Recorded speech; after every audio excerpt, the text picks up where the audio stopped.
Assalamualaikum warahmatullahi wabarakatuh. Perkenalkan, nama saya Arfiansyah Wahyusai Asmoro dengan NPM 086 dari kelas A320. Di sini saya akan mempresentasikan hasil proposal judul skripsi saya yang berjudul Pengembangan Media Pembelajaran Interaktif berbasis PowerPoint untuk meningkatkan prestasi belajar IPAS materi cahaya dan sifatnya pada siswa kelas 5 SD Negeri Karangjati, Bangunjiwo, Bantul. Yang pertama, latar belakang dari judul penelitian saya yaitu permasalahan utama di sekolah dasar saya ini adalah keterbatasan media pembelajaran yang ada di setiap sekolah. Guru belum semuanya bisa membuat media pembelajaran yang bervariatif dan masih banyak guru yang belum mampu membuat media pembelajaran interaktif. Media pembelajaran adalah segala bentuk alat atau bahan yang digunakan dalam proses pembelajaran untuk membantu peserta didik dalam memahami dan menguasai materi pelajaran. Media pembelajaran memiliki peran penting dalam efektivitas proses pembelajaran. Dengan menggunakan media pembelajaran, seorang guru dituntut untuk menjadi kreatif dan inovatif dalam menciptakan media pembelajaran. Media pembelajaran berbasis PowerPoint dapat digunakan sebagai media pembelajaran yang menarik dan efektif untuk membantu peserta didik memahami materi pelajaran seperti materi cahaya dan sifatnya pada kelas 5. Penelitian ini bertujuan untuk mengembangkan media pembelajaran berbasis PowerPoint interaktif, materi cahaya dan sifatnya untuk siswa kelas 5 sekolah dasar. Kemudian yang kedua, ada identifikasi masalah. Berdasarkan latar belakang masalah yang telah dijelaskan, masalah yang melatar belakang penelitian ini adalah pada proses pembelajaran masih menggunakan media pembelajaran yang tersedia sekolah. Yang kedua, kurang tersedianya media pembelajaran yang bervariatif sehingga pada proses pembelajaran pengalaman peserta didik belum maksimal. Kemudian batasan masalah pada penelitian ini adalah sebagai berikut. 1. Pengembangan media pembelajaran ini dibuat menggunakan aplikasi komputer yaitu Canva atau aplikasi yang lainnya yang sejenisnya. Kedua, media ini dikembangkan untuk mata pelajaran IPAS kelas 5 kurikulum merdeka materi cahaya dan sifatnya. Kemudian yang ketiga, kelompok usia atau tingkat pendidikan yang diteliti adalah peserta didik kelas 5 di SD Negeri Karangjati. Kemudian rumusan masalah. Berdasarkan latar belakang tersebut, rumusan masalah pada penelitian ini adalah: yang pertama, bagaimana pengembangan media pembelajaran interaktif berbasis PowerPoint untuk meningkatkan prestasi belajar IPAS materi cahaya dan sifatnya pada siswa kelas 5 SD Negeri Karangjati, Bangunjiwo, Bantul. Dan yang kedua, bagaimana kelayakan pengembangan media pembelajaran interaktif berbasis PowerPoint untuk meningkatkan prestasi belajar IPAS materi cahaya dan sifatnya pada siswa kelas 5 SD Negeri Karangjati, Bangunjiwo, Bantul. Kemudian yang ketiga, bagaimana efektivitas pengembangan media pembelajaran interaktif berbasis PowerPoint untuk meningkatkan prestasi belajar IPAS materi cahaya dan sifatnya pada siswa kelas 5 SD Negeri Karangjati, Bangunjiwo, Bantul. Kemudian tujuan penelitian. Tujuan yang ingin dicapai peneliti dari terlaksananya penelitian ini adalah: yang pertama, untuk mengetahui kelayakan pengembangan media pembelajaran interaktif berbasis PowerPoint untuk meningkatkan prestasi belajar IPAS materi cahaya dan sifatnya pada siswa kelas 5 SD Negeri Karangjati, Bangunjiwo, Bantul. Kemudian yang kedua, untuk mengetahui efektivitas pengembangan media pembelajaran interaktif berbasis PowerPoint untuk meningkatkan prestasi belajar IPA materi cahaya dan sifatnya pada siswa kelas 5 SD Negeri Karangjati, Bangunjiwo, Bantul. Kemudian spesifikasi produk yang dihasilkan. Media pembelajaran yang akan dikembangkan dalam penelitian ini adalah media pembelajaran interaktif yang akan digunakan di mata pelajaran IPAS materi cahaya dan sifatnya kelas 5 SD Negeri Karangjati. Media pembelajaran yang akan dikembangkan pada produk ini adalah berupa PowerPoint yang tidak hanya seperti PowerPoint pada umumnya. Media pembelajaran interaktif ini diharapkan mampu memberikan pengalaman baru dan membangkitkan motivasi belajar pada peserta didik. Dalam pembelajaran ini disajikan beberapa slide PowerPoint mengenai materi cahaya dan sifatnya. Pada setiap slide ini guru dan peserta didik dapat mengoperasikan tombol-tombol yang sudah disediakan pada setiap slide. Media pembelajaran ini juga terdapat latihan soal yang bisa dikerjakan oleh peserta didik langsung di dalam slide yang sudah disediakan.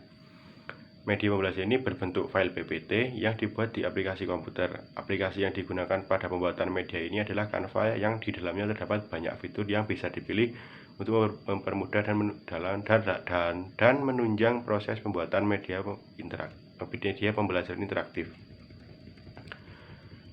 Kemudian ada manfaat penelitian. Adapun manfaat dari penelitian ini adalah sebagai berikut. Yang pertama ada manfaat teoritis. Hasil dari penelitian pengembangan ini menambah sumber pengetahuan, memberikan pengalaman belajar yang menarik, meningkatkan kualitas pembelajaran, dan mendukung proses pembelajaran berbasis multimedia. Dan manfaat praktis yang pertama ada bagi peneliti. Bagi peneliti mendapatkan pengalaman baru dalam pengembangan media pembelajaran yang nantinya dapat diterapkan atau diaplikasikan ketika sudah menjadi guru. Kemudian manfaat praktis bagi guru yaitu guru dapat menjadikan contoh atau referensi serta menerapkan media pembelajaran berbasis interaktif supaya peserta didik mendapat pengalaman baru saat proses pembelajaran di kelas.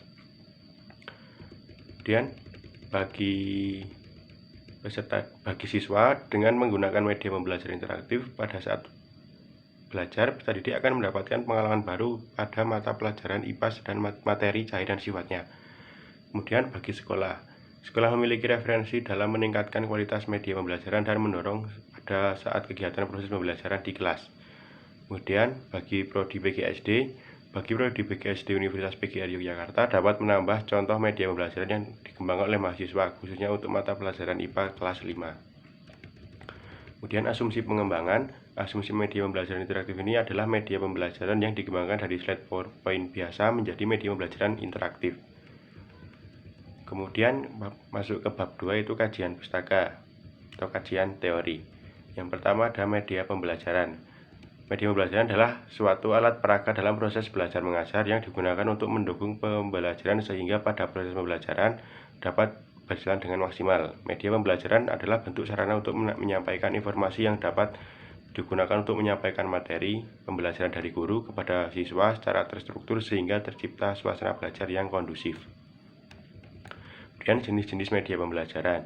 Media pembelajaran pada dasarnya memiliki beberapa macam jenis bentuk. Hal tersebut dikarenakan untuk menyesuaikan dengan kebutuhan guru dalam penyampaian materi pada saat pembelajaran di kelas.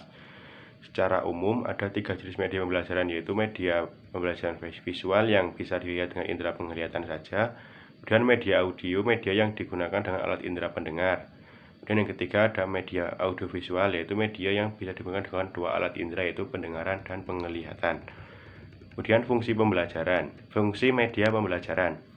Pada saat kegiatan pembelajaran di kelas, media pembelajaran memiliki beberapa fungsi, yang antara lain seperti fungsi komunikatif, fungsi motivasi, fungsi kebermaknaan, fungsi penyamaan persepsi, dan fungsi individualitas.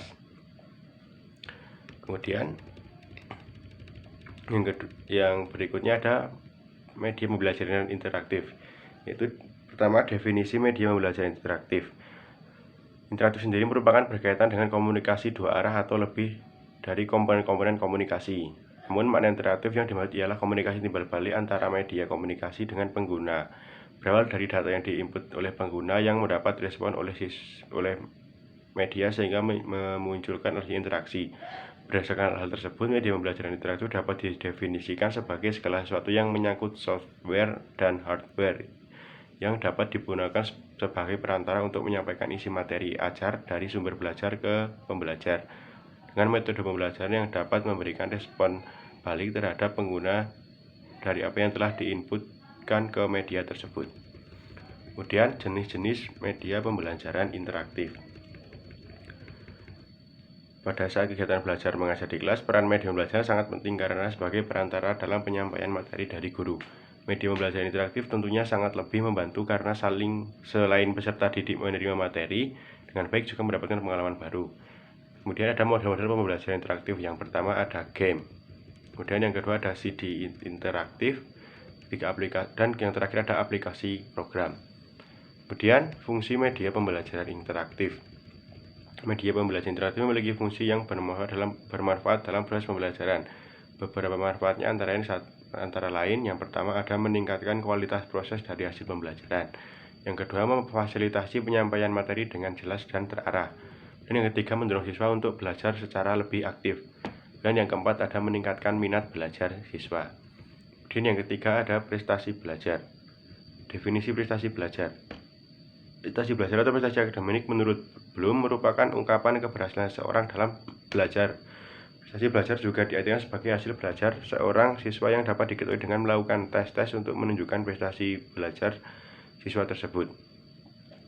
Prestasi belajar tersebut adalah salah satu bentuk penilaian pada usaha siswa dalam hal belajar, dan guru yang menetapkan apakah usaha yang dilakukan oleh para siswa tersebut mencapai keberhasilan atau tidak.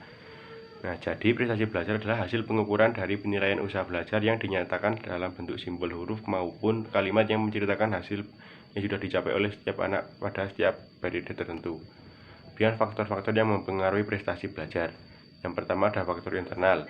Faktor internal terdiri dari kesehatan fisik, yang kemudian ada psikologis. Nah, psikologis masih dibagi menjadi inteligensi, bakat siswa, minat, kreativitas, motivasi, psikoemosional. Kemudian faktor eksternal, yang pertama ada lingkungan fisik sekolah, kemudian ada lingkungan sosial kelas, dan lingkungan sosial keluarga. Kemudian masuk kepada pelajaran IPAS. Ilmu pembelajaran alam dan sosial adalah ilmu pengetahuan yang mengkaji tentang makhluk hidup dan benda mati di alam semesta serta interaksinya, dan mengkaji kehidupan manusia sebagai individu sekaligus sebagai makhluk sosial yang berinteraksi dengan lingkungannya.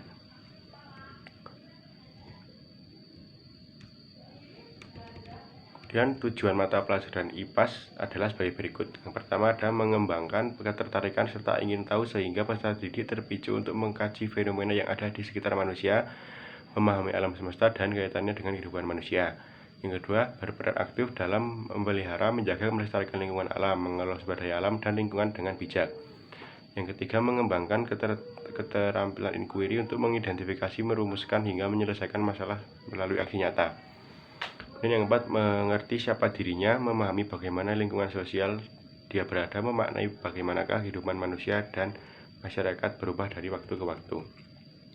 Kemudian memahami persyaratan yang diperlukan peserta didik untuk menjadi anggota satu kelompok masyarakat dan bangsa, serta memahami serta menjadi anggota masyarakat, bangsa, dan dunia. Kemudian materi cahaya dan sifatnya. Kemudian pertama definisi cahaya. Cahaya merupakan suatu pancaran elektromagnetik yang bisa terlihat oleh manusia, atau juga definisi cahaya yang lainnya ialah merupakan suatu radiasi elektromagnetik baik dengan panjang gelombang kasat mata ataupun juga yang tidak. Sedangkan benda yang memancarkan cahaya sendiri disebut dengan sumber cahaya. Cahaya dibedakan menjadi dua, yaitu cahaya tampak dan cahaya tidak nampak. Kemudian sifat-sifat cahaya. Yang pertama ada cahaya merambat lurus, cahaya dapat dibiaskan, cahaya dapat dipantulkan, cahaya menembus benda bening, cahaya merambat di ruang hampa, dan cahaya memiliki energi radiasi. Kemudian kajian penelitian yang relevan pada penelitian ini, yang pertama ada penelitian yang berjudul pengembangan media pembelajaran PowerPoint interaktif pada mata pelajaran IPA siswa kelas 6 sekolah dasar, yang menunjukkan hasil yaitu media pembelajaran berbasis PowerPoint interaktif sangat layak untuk digunakan. Hal ini berdasarkan hasil penilaian akumulasi rata-rata uji ahli media, ahli materi, dan ahli bahasa yang termasuk dalam kategori sangat baik dengan nilai 90-97%. Dan yang kedua ada penelitian kedua yang berjudul pengembangan media pembelajaran PowerPoint interaktif berbasis scientific approach pada pembelajaran IPA di kelas 4 sekolah dasar, menunjukkan hasil PowerPoint interaktif berbasis scientific approach sangat layak untuk digunakan dalam pembelajaran. Hal ini berdasarkan hasil penilaian akumulasi rata-rata uji ahli materi dan ahli media dan ahli bahasa yang termasuk ke dalam kategori sangat baik. Dan kerangka berpikir. Tahapan yang dilakukan dalam penelitian pengembangan ini terdiri dari peneliti menganalisis kebutuhan tersebut supaya dapat mengetahui kebutuhan yang diperoleh oleh guru dan siswa. Kemudian pemilihan materi dan media. Pemilihan materi dan media dilakukan supaya materi sesuai dengan produk yang akan dikembangkan. Setelah itu membuat produk awal, yaitu media pembelajaran yang telah ditentukan sebelumnya. Hasil dari produk awal kemudian diuji coba oleh validator untuk mengukur kelayakan produk yang telah dibuat. Revisi produk awal apabila pada saat uji coba masih terdapat kekurangan atau masih belum layak. Setelah revisi produk hasil akhir yang akan yaitu produk yang akan diimplementasikan di kelas saat pembelajaran. Kemudian metode penelitian. Metode penelitian yang diambil dari penelitian ini adalah jenis penelitian R&D yang bertujuan untuk mengembangkan suatu produk baru atau menyempurnakan produk yang sudah ada. Jenis penelitian ini bertujuan untuk mengembangkan pengetahuan sehingga menghasilkan produk yang baru dan lebih inovatif. Model pengembangan yang dipilih pada penelitian ini adalah model EDI. EDI tersebut menurut Muruganathan tahun 2016 yaitu yang pertama ada fase analisis. Fase analisis adalah fondasi untuk semua fase desain instruksional lainnya. Dalam fase ini, peneliti mendefinisikan masalah, mengidentifikasi sumber masalah, dan menentukan kemungkinan solusi. Kemudian desain. Fase desain melibatkan penggunaan keluaran dari fase analisis untuk merencanakan strategi untuk mengembangkan. Kemudian development yaitu pengembangan dibangun di atas fase analisis dan desain. Tujuan dari fase ini adalah untuk menghasilkan rencana pelajaran dan materi pelajaran yang sesuai dengan materi pelajaran. Selama fase ini, peneliti membangun dan mengembangkan paket dengan bantuan perangkat lunak seperti perangkat lunak media dan dokumentasi pendukung lainnya. Yang kemudian ada fase implementasi.